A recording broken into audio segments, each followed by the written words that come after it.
Hai semua, selamat datang di channel Alan Winanda. Ya, di samping saya sudah ada Honda Beat keluaran terbaru, yang mana dia menggunakan sasis ESAF atau rangka ESAF ya. Yang mana seperti kita tahu beberapa waktu yang lalu rangka ESAF muncul di media sosial karena ada permasalahan tentang karat atau tentang ada yang sampai mengalami kerusakan juga. Tapi kenapa motor itu, Honda Beat khususnya ya, sebelumnya saya kasih tahu dulu kalau motor yang pakai sasis ESAF itu nggak hanya Beat, yang di Honda itu ada Beat dan Scoopy keluaran sejak 2020, Honda Genio 2019, dan Honda Vario 160 yang paling baru. Nah, tapi kenapa Honda Beat masih merajai pasar motor yang ada di Indonesia, khususnya skuter matic, dan dia tetap menjadi yang terlaris? Dan simak videonya sampai selesai. Honda Beat CBS ISS tahun 2023.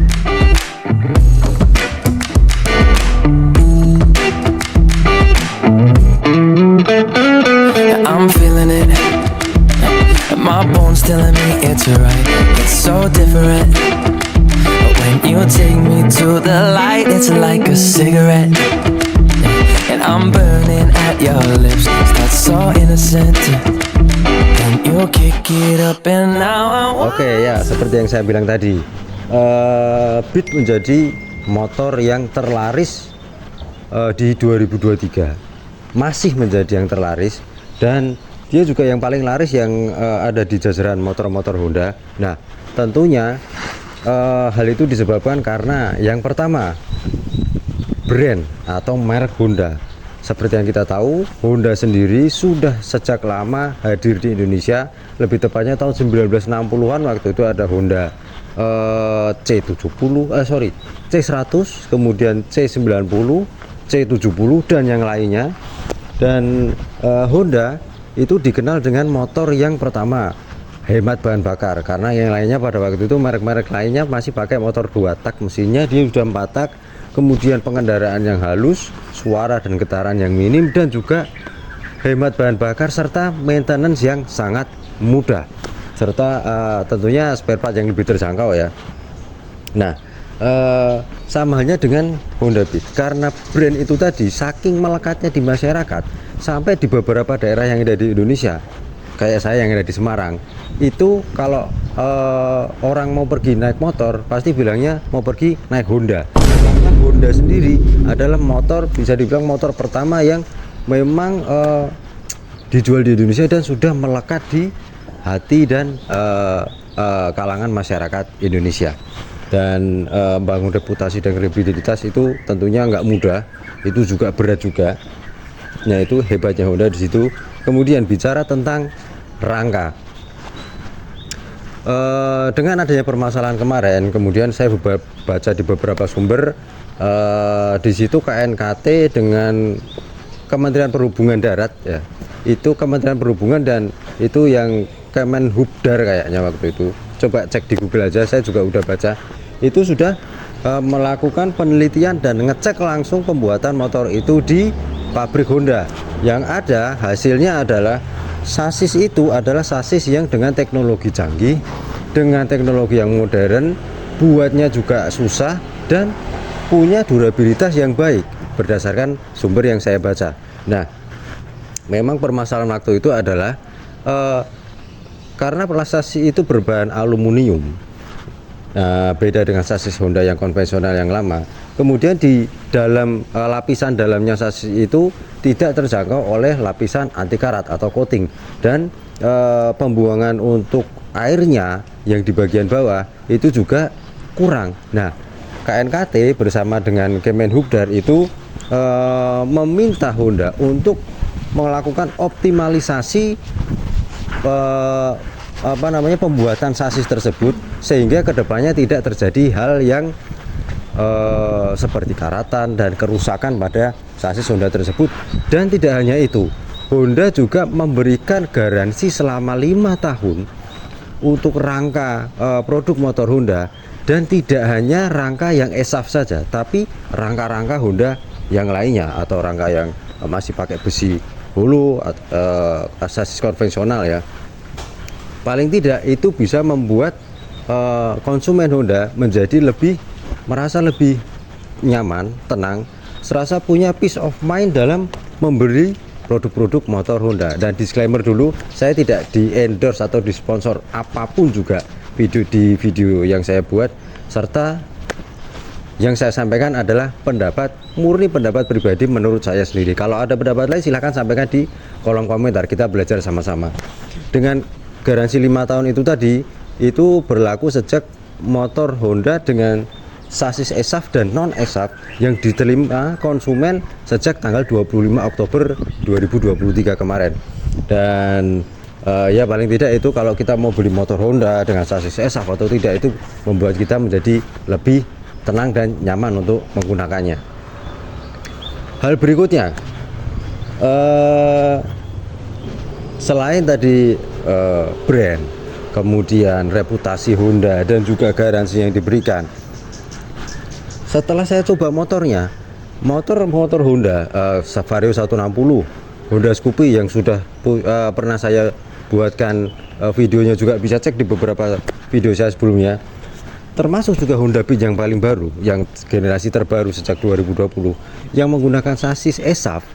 Itu memang pengendaliannya dia lebih ringan karena sasisnya dari aluminium, tapi tidak mengurangi rigiditas atau handling dari motornya. Itu memang dikendalikan itu serasa lebih lincah, gesit, kemudian enak buat manuver, nikang-nikung atau nyelap-nyelip gitu. Tapi motornya masih terasa lebih stabil, handlingnya tetap enak, nggak ngerasa melayang atau kurang mantep gitu. Apalagi kalau yang suka cornering, biarpun jangan sampai corner banget ya, karena dia bukan motor sport, itu rasanya itu masih stabil. Dan ditambah lagi dengan bantingan suspensi yang dia miliki itu cenderung ke arah empuk, biarpun yang belakang itu sedikit keras. Untuk suspensinya generasi yang terbaru Honda Beat itu juga karena yang belakang ya untuk boncengan, kemudian supaya motornya sendiri bisa terasa lebih stabil, tapi dia lebih ke arah empuk, jadi kita bisa pakai dengan nyaman,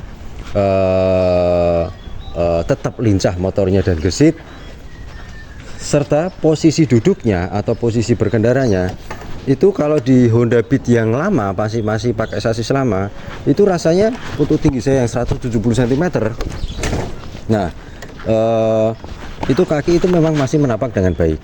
Kemudian kalau di motor Beat yang generasi lama yang sebelumnya, itu lutut kaki saya rasanya kayak agak lebih naik ketinggian, jadi kadang kalau kita berkendara jauh rasanya kayak kurang nyaman. Sedangkan di Beat generasi terbaru itu rasanya pas tuh, rasanya itu pas, jadi kakinya itu benar-benar lurus ke bawah, nggak terlalu naik juga nggak terlalu rendah. Cuman kalau di Beat yang lama itu space jarak antara lutut sama dek depan itu agak lebih jauh. Nah di Beat yang terbaru itu lebih dekat, kayak hampir mau mentok atau mau kena gitu.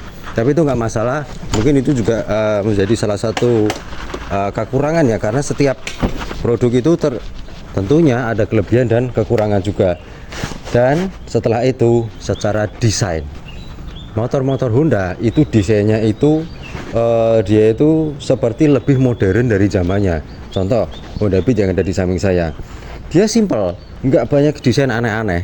Memang ada beberapa garis tajam, lekukan bodi itu yang membuat motornya itu spakbornya juga tuh, pinggirnya agak naik ke atas, tengahnya agak ke dalam, kemudian tengahnya itu, nah di tengah itu agak ada naiknya sedikit. Itu membuat desainnya lebih terlihat sporty, kesannya lebih anak muda banget, lebih gaul. Tapi kalau dilihat di samping itu tulisan emblem Beatnya untuk yang varian CBS ISS ya, itu dia pakai emboss yang timbul gitu, dan warnanya itu seperti chrome. Jadi ada sportinya, tapi kesan mewah atau elegannya juga masih dapat. Nah itu perpaduan desain itu tadi yang menurut saya bisa lebih menarik orang atau minat konsumen untuk membeli produk-produk Honda seperti Honda Beat. Ya oke. Hal berikutnya tentang fitur. Memang kalau kita bicara tentang fitur, sudah banyak fitur-fitur seperti parking brake lock, kemudian switch stand itu yang kalau di standar samping motornya mesinnya mati otomatis atau nggak akan mau dinyalakan, dan yang lainnya seperti idling stop system, smart motor generator. Kalau di starter motornya nggak bunyi suara cranking starternya atau dinamo starternya. Tapi perlu diketahui kalau Honda, dari satu-satu dulu deh, dari parking brake lock itu sudah diterapkan Honda sejak Honda Vario tahun 2007, yang mana pada waktu itu generasi pertama Vario 2006 apa 2007, sekitar itulah 2006-2007, yang mana saya dulu juga barunya pernah pakai, dan itu rasanya kayak punya motor yang lebih canggih di zamannya. Ada parking brake lock, kemudian kalau di standar samping motornya otomatis mesinnya mati, nggak akan mau nyala. Kalau di kita mau starter juga harus normalkan dulu gitu.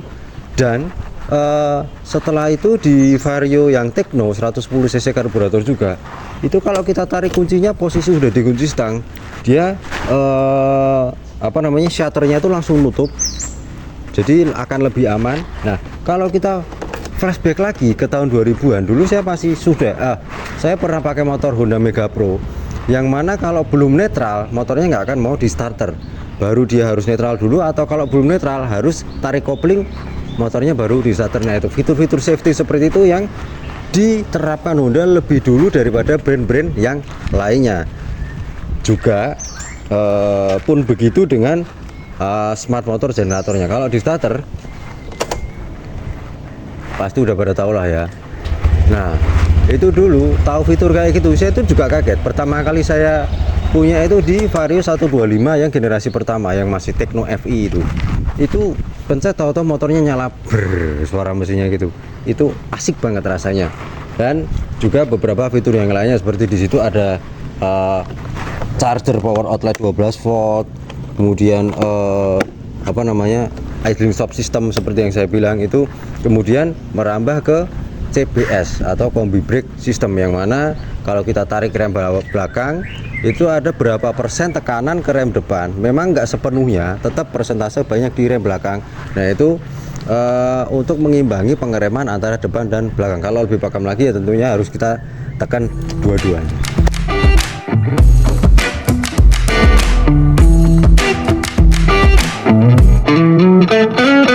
I'm feeling it. My bones telling me it's right. It's so different.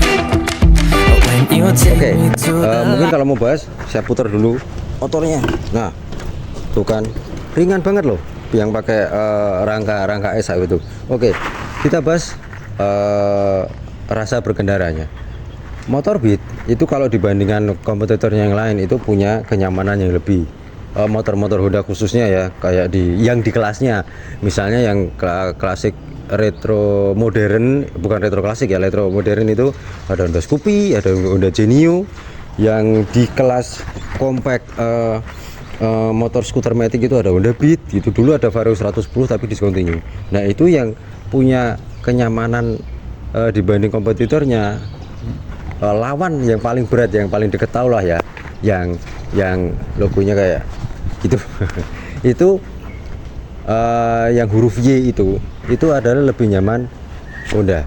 Tentunya dia lebih minim getaran kalau dipakai jalan, baik dari getaran mesin, itu suaranya juga lebih halus, getarannya lebih minim, serta suspensinya itu getaran itu bisa di kaki, di badan, dan juga di tangan ya. Dan karena suspensinya lebih empuk, dia nggak bikin pegel badan, dan juga di tangan. Karena kalau suspensi depannya itu rasanya keras, itu pasti di stang itu kerasa, dan tangan itu rasanya lebih pegel. Dan yang paling baru, posisi ridingnya enak loh, stangnya itu rasanya lebih rendah sedikit daripada Honda Beat yang lama. Jadi rasanya itu level ergonominya bertambah, biarpun nggak yang ergonomis banget ya gitu. Dan dia lebih ramping gitu. Situ ada tempat penyimpanannya juga.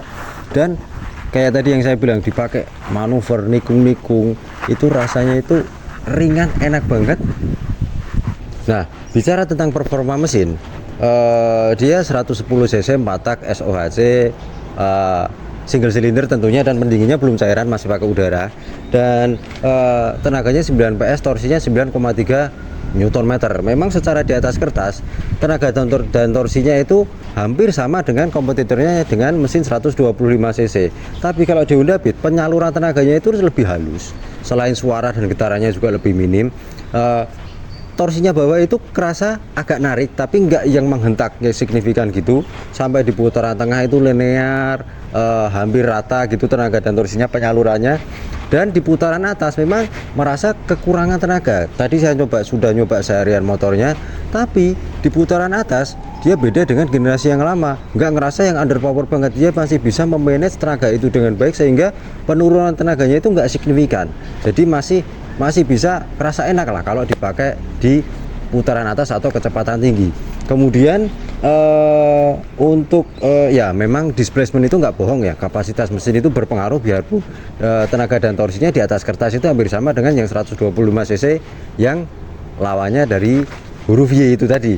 Nah, kalau yang kompetitornya karena mesinnya kapasitasnya lebih besar, tenaganya torsinya dari bawah itu sudah kerasa narik, menghentak, di putaran tengah itu sampai ke atas tenaganya itu benar-benar kerasa, dan di putaran atas hampir nggak kerasa kehabisan tenaga. Nah, itu bedanya antara Beat dengan kompetitornya itu tadi. Tapi itu pun bertujuan memang di setting Honda seperti itu tujuannya untuk membuat efisiensi bahan bakarnya supaya lebih baik. Dan Beat itu terkenal motor yang paling hemat di kelasnya, karena klaim Honda dia bisa mendapatkan angka konsumsi bahan bakar 1:50 sekian kilometer per liter. Jelas itu angka yang sangat hemat, apalagi untuk motor matic di kelas 110 cc. Nah, mungkin itu apa namanya, tentang kelebihan dan kekurangan Honda Beat. Saya fair aja sih ya, nyebutin kelebihannya juga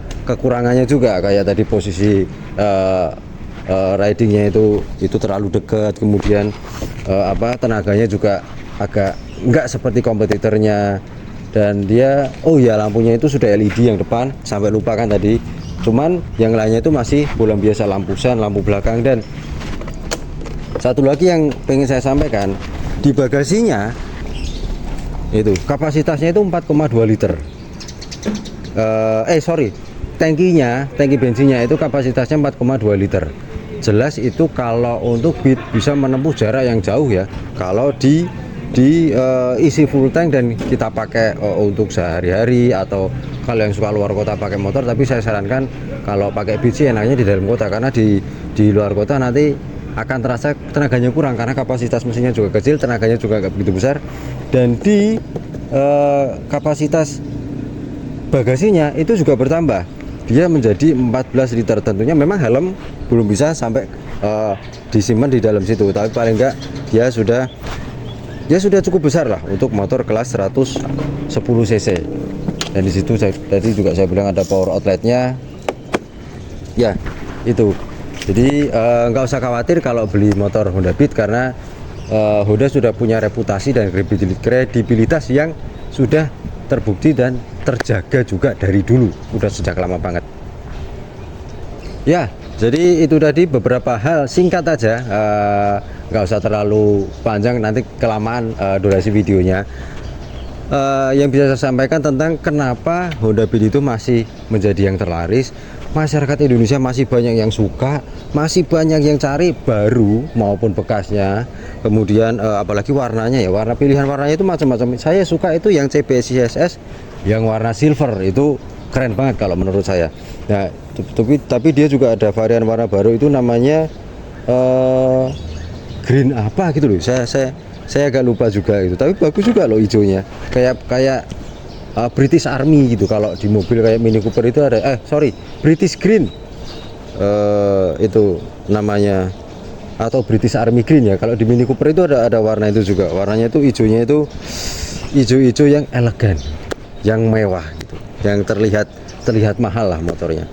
Dan silakan, tentunya orang mau beli yang mana, merek apa, brand apapun, silakan. Saya sampaikan juga apa adanya, tidak terpengaruh oleh pihak siapapun juga. Itu tadi pendapat saya sendiri. Dan untuk pajaknya, Honda Beat 2023 itu plat Kablura ya, motor yang saya pinjam untuk video konten saya itu pajaknya per tahunnya sekitar 220.000 atau 235.000-an gitu. Jadi saya lupa lihat STNK-nya. Oke, sekian video dari saya tentang Honda Beat, kelebihan dan kekurangannya tentunya. CBS ISS tahun 2023. Jangan lupa subscribe, like, share video ini ke media sosial Anda. klik gambar lonceng notifikasi agar bisa menerima notifikasi video-video terbaru dari saya. Dan jangan lupa sampaikan pendapat Anda di kolom komentar di bawah. Kalau saya masih ada kekurangan atau apa, silahkan sampaikan aja, kita belajar sama-sama asal dengan bahasa yang baik kita menyampaikannya. Oke, terima kasih telah menyaksikan, sampai jumpa pada video yang lainnya.